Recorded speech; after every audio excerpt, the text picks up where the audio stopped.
So I just got to my in-laws' place and I have some willing assistants to help me test the active tracking on the Mavic 3 today. So we have a beautiful sunny day to do it. We have a big property to run around. Gearing up. They're stretching. Using the bathroom and stretching before we get going here. We got Molly. We got Buddy. And then we got Willie over there. Before getting started, I did make sure all of my sensors around the drone were really cleaned off, not smudged at all. I didn't want anything to impact the drone's ability to avoid obstacles. So that's the whole point of this test. Take off. The home point has been updated. Please check it on the map.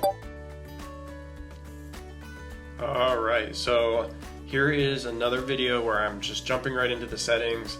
I've done active tracking before, but not with the Mavic 3. I cannot believe I've had this drone for 8 months and have not messed around with this. So here we go. As you can see, I'm switching over to 4K because for some reason it was not letting me select myself as a subject when I was in the 5.1K. So something to keep in mind. I'm going to mess around with that a little more to see if that's in fact something that could be done, but for now 4K is going to be where it's at today. I highlighted myself as a subject.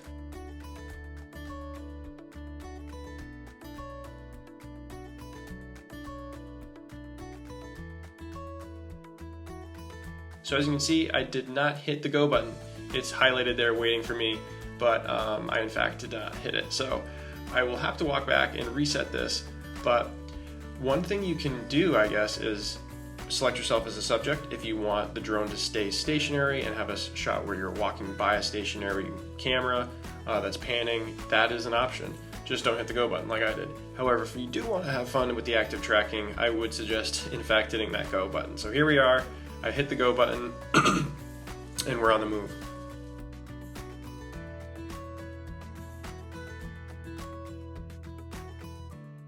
First dodge, great. Didn't hit that tree. Wasn't expecting it to, but I figured let's send it into some more trees and see what happens. As wide as the path it does look, it's definitely some decent overhang, so I wanted to see what the drone would do when it was kind of sent down this tunnel here. A lot of foliage and leaves are not in yet, so a lot of these branches are bare. But did great. I was super excited.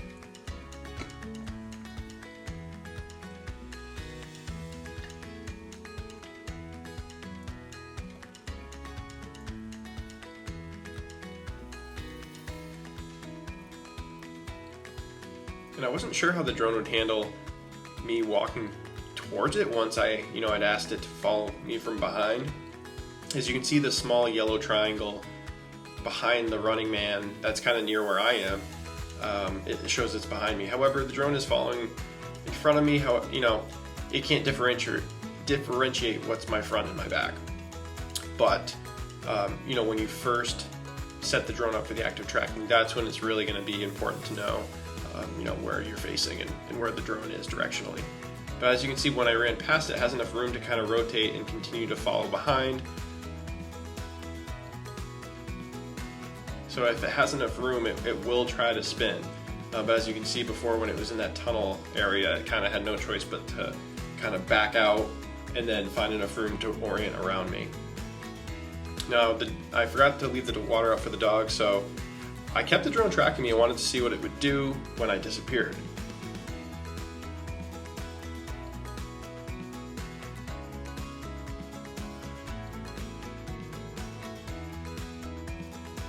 And I was gone for 10-15 seconds. And boom, just like that. It did recognize out of the four of us what was me. So that was cool. I was actually really excited to see that even if I disappeared, for a little bit, it still was smart enough to know what was the original subject.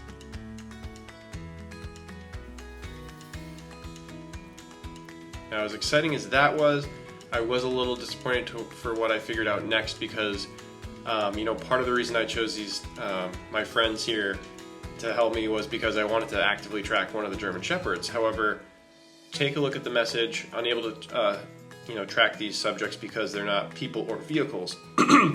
So keep that in mind. Anyone pet lover like I am, know that you won't be able to track your pet, unfortunately. And I think in hindsight that's so folks don't, harass wildlife or livestock. So I'm cool with that, but I did have to go back to plan B, which was actively tracking myself, and continue to run. I was hoping to throw the Frisbee for a little while, but I guess I'm going to be the one doing the work.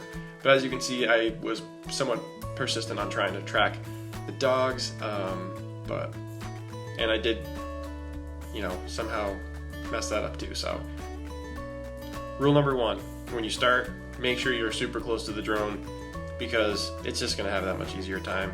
Don't sprint away from it the second you get. Just give it some time to orient itself. Give yourself some time to orient the shot as well. When I was looking back at this footage too, I thought it was kind of cool how I quickly, came into focus there, even though it was so close.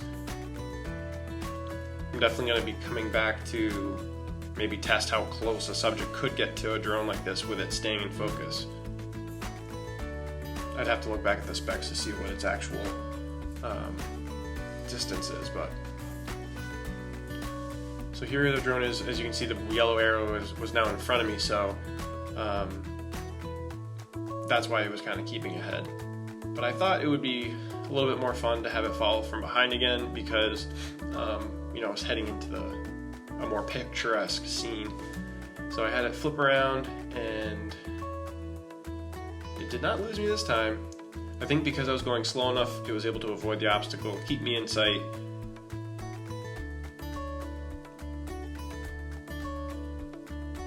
And one thing I was really impressed with was how smooth the gimbal maneuvers were. I was not surprised by the actual smoothness of the flight of the drone, but the gimbal itself is what really impressed me in terms of it's as if I was controlling the drone, and that's what you want. You want it to feel smooth. You don't want. I've told so many people who have seen this clip that I wasn't in control of the drone at all, and they're like, "Holy crap! I thought you were controlling it with your hand." I was like, "No, that's just basically so if something did happen, I could take over." But all these shots were basically filmed with the drone in total control of itself, and that includes the gimbals moving up and down. Clearly, Molly likes me the most because she has stuck by my side this entire video. I gave her plenty of treats, don't worry.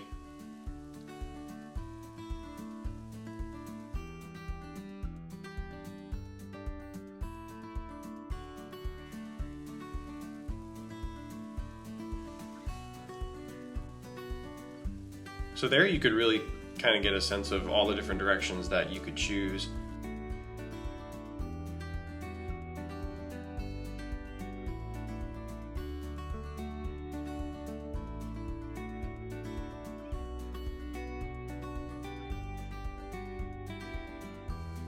Now I decided for this second round of heading into the woods, I would try to have the drone strafe to my left-hand side. I thought that could be, kind of switch it up. I didn't want just a ton of shots from behind.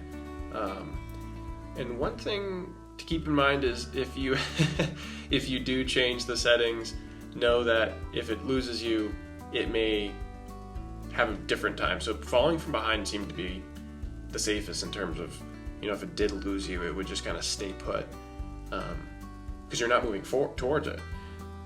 However, the strafe to the left had a slightly different outcome. Kind of just, when I went into the barn, it kind of just didn't know where I went. But here we go. I'm scanning myself again. It quickly always finds me. That is another thing I'm happy with. Now, I noticed I had the right, left, back, front, but next time I go, I'm going to see if I can hit one of those little arrows on a diagonal, because it would be also kind of cool to get a shot from a subtle diagonal. But here I am heading back into the woods from having the drone track me from the left-hand side, which I think is cool because you can kind of see the dogs in motion with me a little bit better. Before, if the dogs weren't running with me, keeping up with me, you weren't really seeing them.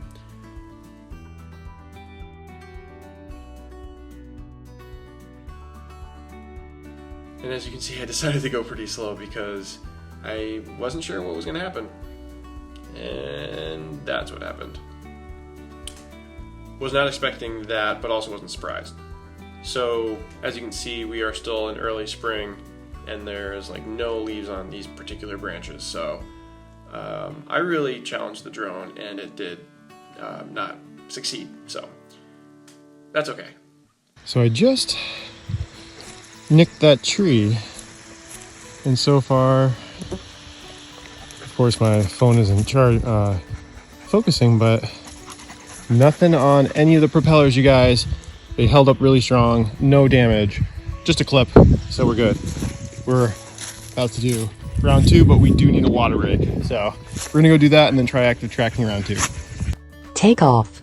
The home point has been updated. Please check it on the map. Alright, so after I did have that minor little crash, which to be honest, I think I've only done like one other time in 7 years, so that is probably why I've avoided the active tracking feature for this amount of time. Don't let that scare you. Nothing really happened to the drone at all. The propellers were just fine. But I did decide to stay more into the open field area this time.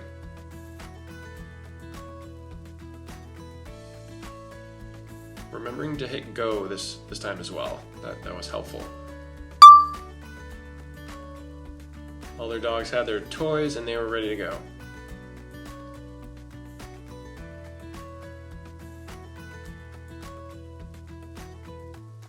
I guess in hindsight I should have seen how fast I was running there.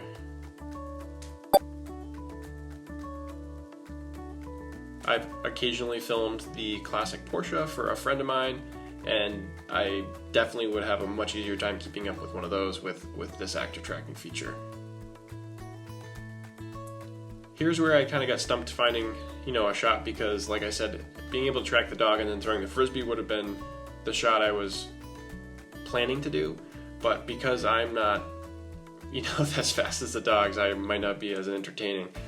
So I didn't really know what to do with the frisbee once I actually had it, but I know the dogs wanted what they wanted me to do, and that was to throw it. But as you can see, even when I disappear, it's able to keep tracking me for the most part, and it doesn't make a big stink of any objects. It really just avoids it even if we get into the red.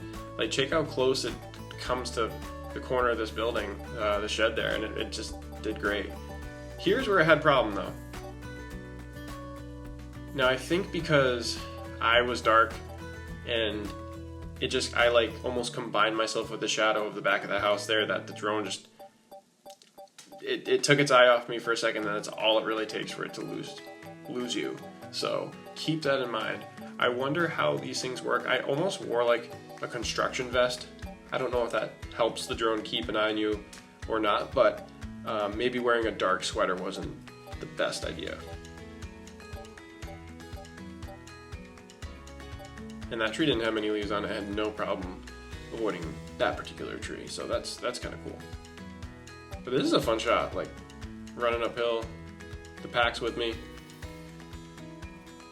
And at this point I know it's dodging all the obstacles. And see, there it lost me again, but it quickly said, oh, there's Drew. I don't necessarily know what causes the drone to decide how high to be, because I ran a couple of the same routes, and that time it was a little lower than it was before, and didn't create as smooth of a clip on the second half because it was kind of dodging the fence of the garden. So, and even here, it's staying really low, which would be great for some shots, but some shots maybe would be nice to have it up higher. So still a lot to mess around with, but at this point, I'm toast. I'm so tired. I don't think I've run that much since middle school, and we all needed a drink of water. So here are the final edits from today, and I'll definitely be doing a second round of Mavic 3 active track. So stay tuned. If you liked any part of this video or have any questions, make sure to subscribe and drop it in the comments.